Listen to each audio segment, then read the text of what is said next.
the heart of ancient Mesopotamia, around 2700 BCE, a conflict broke out between two Sumerian city-states, Lagash and Umma.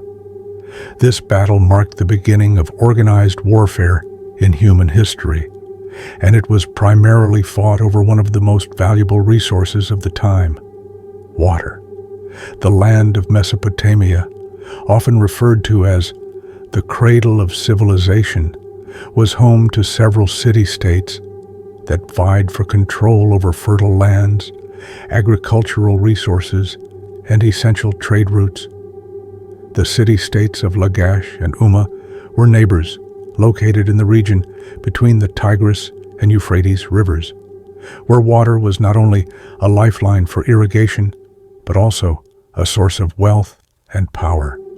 The conflict between these two cities arose as Umma, led by Lugal-Zaggisi, began to encroach upon Lagash's territory. Lagash, under the rule of King Eannatum, could not allow this encroachment to continue, as the control of water sources and fertile land was crucial for the survival and prosperity of his people. What started as a dispute over land rights and resources quickly escalated into a full-scale war.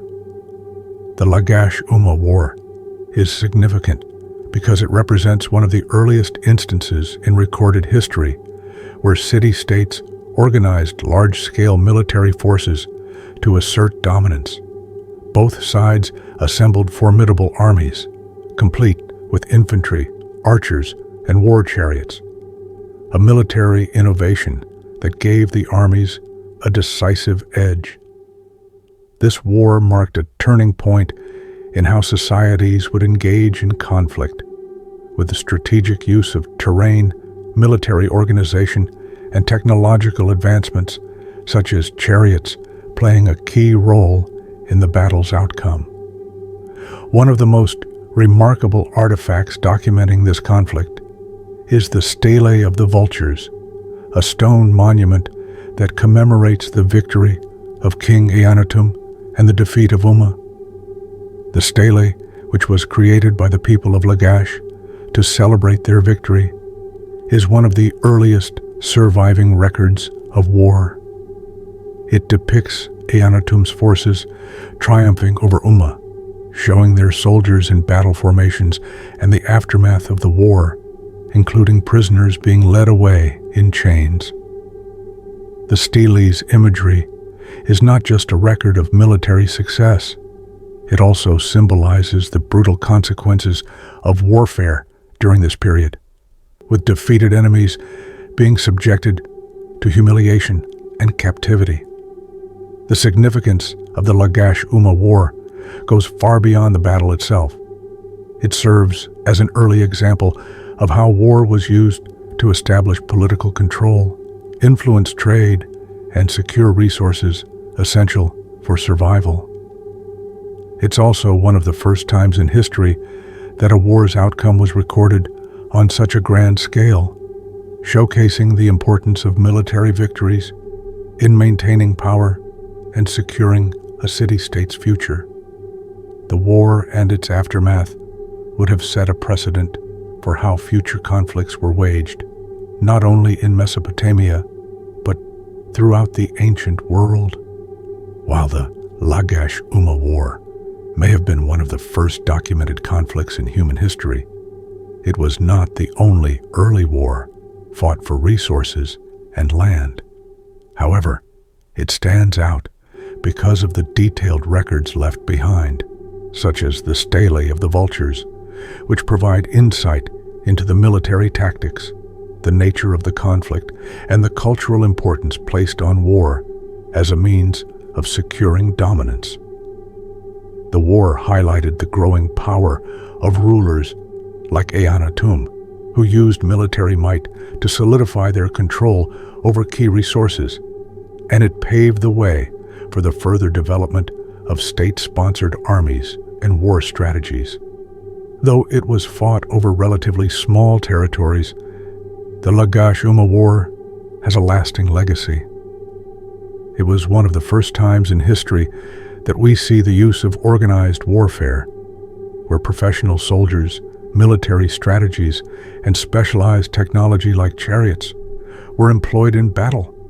This early use of military force would lay the groundwork for the rise of empires and the increasingly sophisticated wars that would shape the ancient world in the centuries to come. Today, the Lagash-Umma conflict is often regarded as a starting point in the history of warfare, demonstrating the human drive to control resources, protect territories, and maintain power. It set in motion a long tradition of warfare and military strategy that would evolve into the complex battles and conflicts we recognize in later history. The echoes of this early war, with its strategic battles, military leaders, and lasting consequences, can still be seen in the way wars are fought today. Over resources, power, and survival.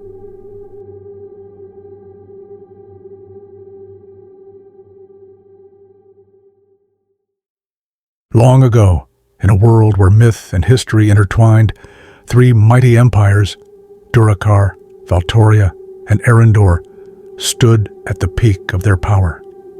For centuries, these empires had lived in a fragile peace, each ruling its domain with pride and strength. The mountain kingdom of Durocar, nestled within the harsh peaks, was a fortress of warriors, known for its unyielding resolve and ironclad rule. The sea empire of Valtoria, master of the oceans, commanded vast fleets that ruled the waves, while the valley dominion of Erendur, rich in fertile lands and agricultural prosperity, was a peaceful realm ruled by wisdom and diplomacy. But peace is a fragile thing, and by the year of the blood moon, the undercurrents of greed, ambition, and ancient rivalries could no longer be contained. In a desperate bid for dominance, King Alaric of Durocar launched the first strike, intent on claiming the seas for his kingdom by defeating Valtoria's naval might. The Battle of Storm's Edge, where Durocar's formidable mountain army clashed with Valtoria's unrivaled fleet, was a turning point that would set the stage for a war of unimaginable scale. For days, the stormy seas became a battlefield, ships splintered into the violent waves, and warriors fought valiantly in the chaos. The Sea Empire's Empress Seraphine, a brilliant tactician and strategist, fought fiercely to hold her ground, knowing that without her naval power, Valtoria's survival was in jeopardy. Yet, despite the strength of her fleets, Seraphine realized that to truly end Durocar's threat, she needed more than just victory at sea. She needed the fertile lands of Erendur to supply her empire with resources and soldiers. The eye of the storm now turned towards the peaceful kingdom in the valley. King Thalrun of Erendur, a ruler known for his wisdom and diplomacy, knew that his kingdom could not remain neutral for long. Despite his desire to avoid war, he could not ignore the encroaching forces of both Durocar and Valtoria. Erendur's lands, rich in agriculture, were too valuable to ignore, and soon the once prosperous kingdom found itself caught between two colossal empires. The ancient forces that ruled these lands would now collide in a way no one had foreseen. The once quiet valley became the battleground for a war that would change the course of history.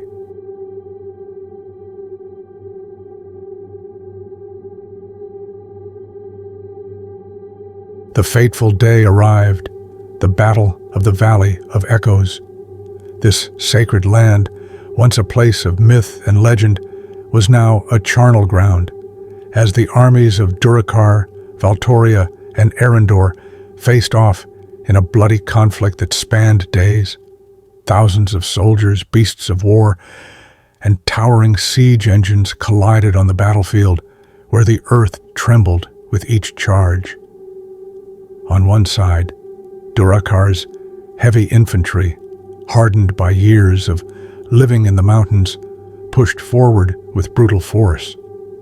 On the other, Valtoria's agile warriors, skilled in naval warfare and stealth, struck from the shadows, using the cover of night to their advantage. But it was Arendor, led by King Thalron, who would wield the greatest power in this conflict.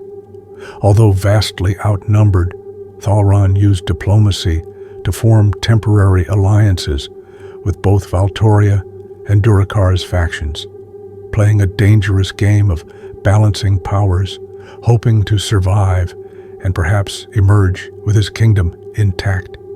Amidst the fury of battle, legendary warriors from each empire faced one another in a series of brutal duels. King Alaric, a towering figure clad in armor, clashed with Seraphine's best generals, while Thalron led his soldiers with strategic brilliance, rallying his forces and keeping the line intact. Yet, in the end, no side could claim true victory. The Valley of Echoes lay in ruins, and the three empires, exhausted and broken, were forced to face the consequences of their greed and ambition. The war had taken a heavy toll on the land, with lives lost and cultures shattered. In the aftermath of the battle, the three rulers, King Alaric, Empress Seraphine, and King Thalron, met atop a high cliff overlooking the valley, surveying the devastation their conflict had wrought. The land was scarred, and the people, once proud of their empires, were left with nothing but the ruins of their past. It was clear that no single empire could claim ultimate victory. The Third Ancient War had ended in a stalemate, with the ancient powers realizing that their world could not be ruled by force alone. Instead, they would be forced to rebuild from the ashes, knowing that the peace they sought would come at a steep cost. The echoes of the war would remain in the songs of bards and the stories of elders, a reminder that the thirst for power often leads to destruction. The Third Ancient War had not only redefined the landscape, but also reshaped the destiny of its people. Though the war ended, the lessons it taught would endure for generations. Empires would rise again, but the shadow of this great conflict would hang over them, reminding all who would listen that power once sought comes with a price that only the gods can truly comprehend.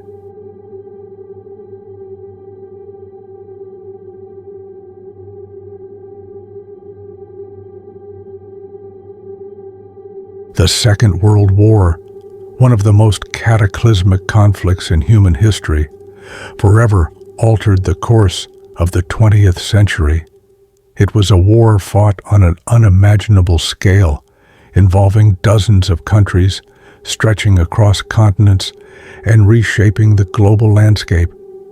Yet, its origins were deeply embedded in the unresolved issues from the First World War. The Treaty of Versailles, signed in 1919, was meant to bring peace, but instead sowed the seeds of future conflict. The punitive terms imposed on Germany created economic turmoil, political instability, and a sense of humiliation that would be exploited by Adolf Hitler and his Nazi regime.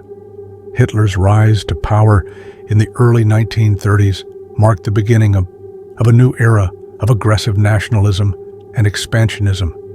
His regime sought to overturn the post-war order and pursued an ideology rooted in Aryan supremacy, racial hatred, and imperial conquest. By 1938, the Nazis annexed Austria, defying the peace established by the Versailles Treaty, and no one intervened. But it was the invasion of Poland on September 1st, 1939, that triggered the outbreak of war. Germany's blitzkrieg tactics, lightning-fast strikes using combined air and ground forces, overwhelmed Poland within weeks. In response, Britain and France declared war, but the speed and intensity of Germany's military might had already put the world on edge. The war quickly spread beyond Europe. As Germany expanded its reach across the continent, the skies of Britain darkened under the barrage of Nazi bombers. The Battle of Britain in 1940 was a defining moment in the early stages of the conflict. The Royal Air Force, against overwhelming odds, held firm, preventing a German invasion and marking the first significant defeat of Hitler's forces.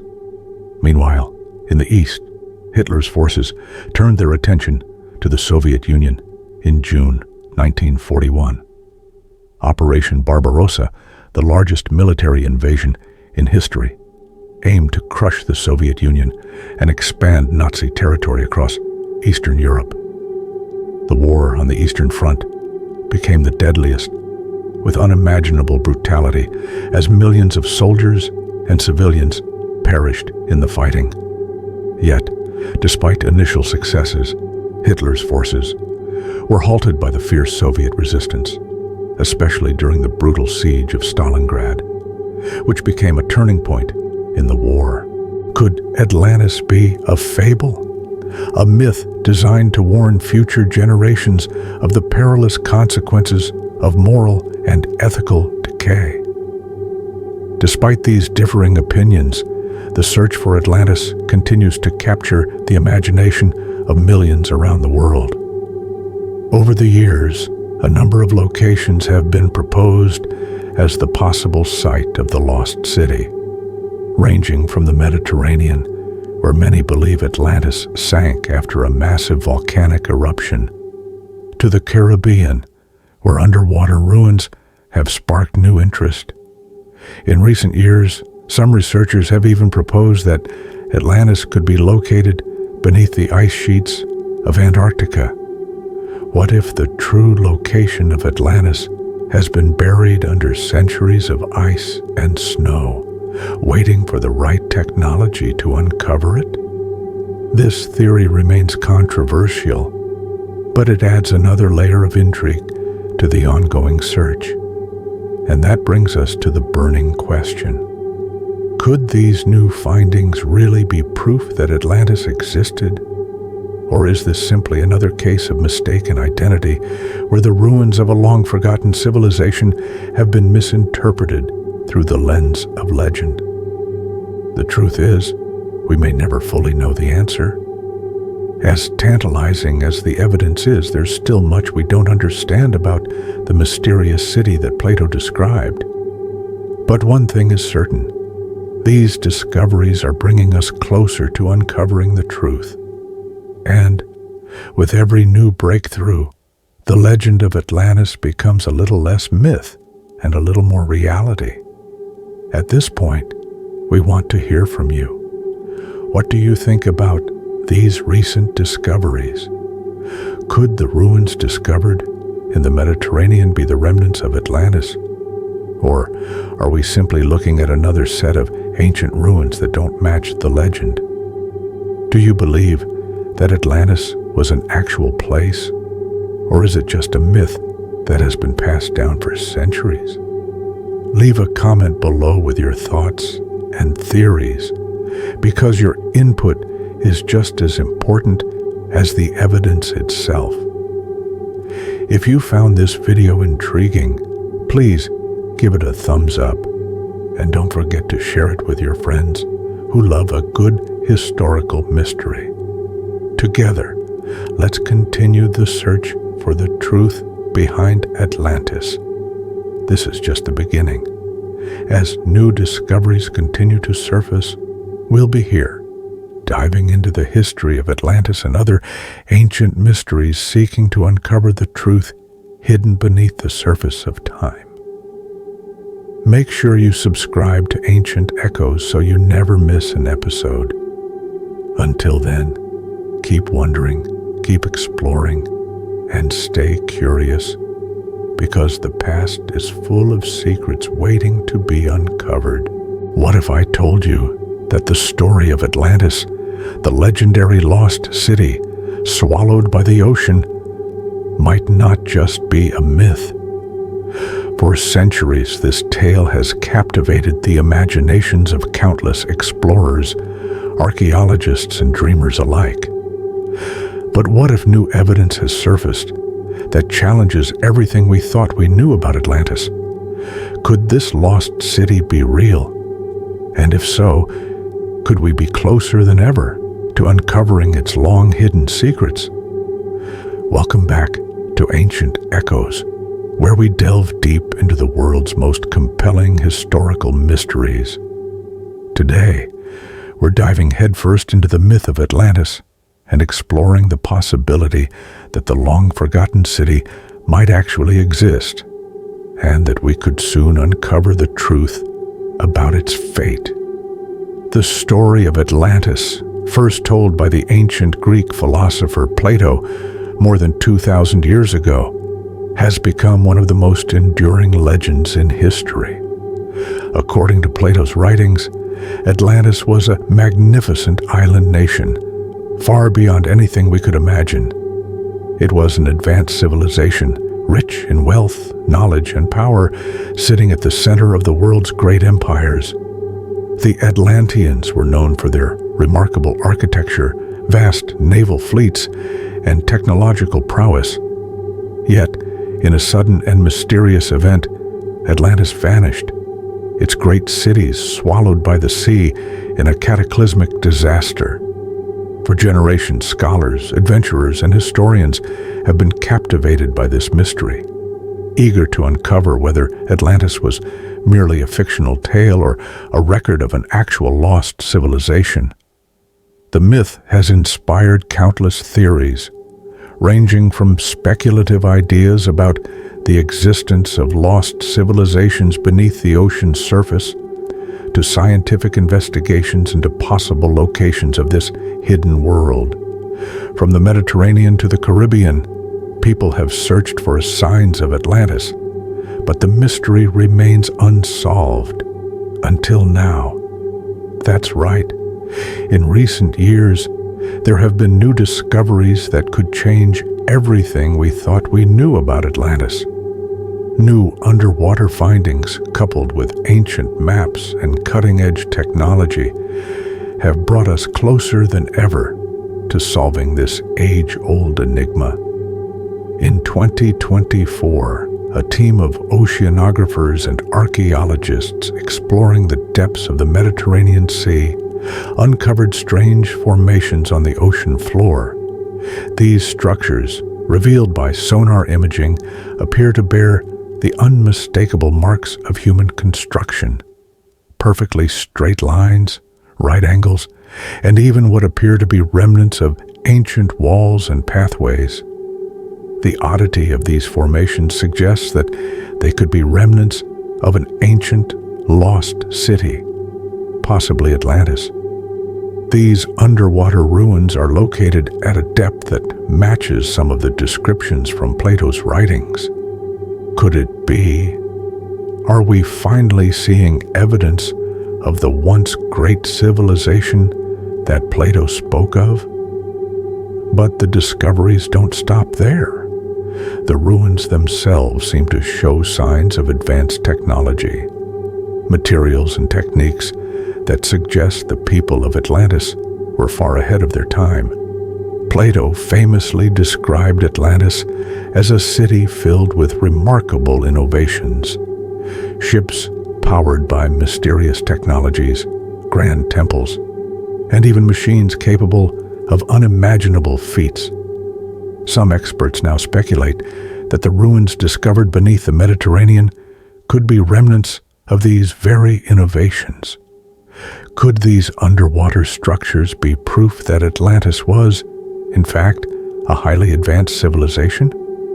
Or are we simply looking at ruins from a much older civilization misinterpreted through the lens of myth?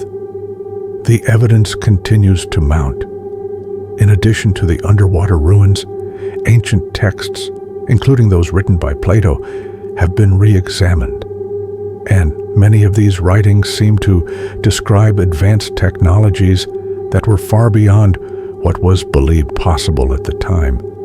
Some researchers have even pointed to connections between Atlantis and other ancient cultures, like the Egyptians or the Mayans, suggesting that the people of Atlantis might have shared knowledge or even influenced other civilizations.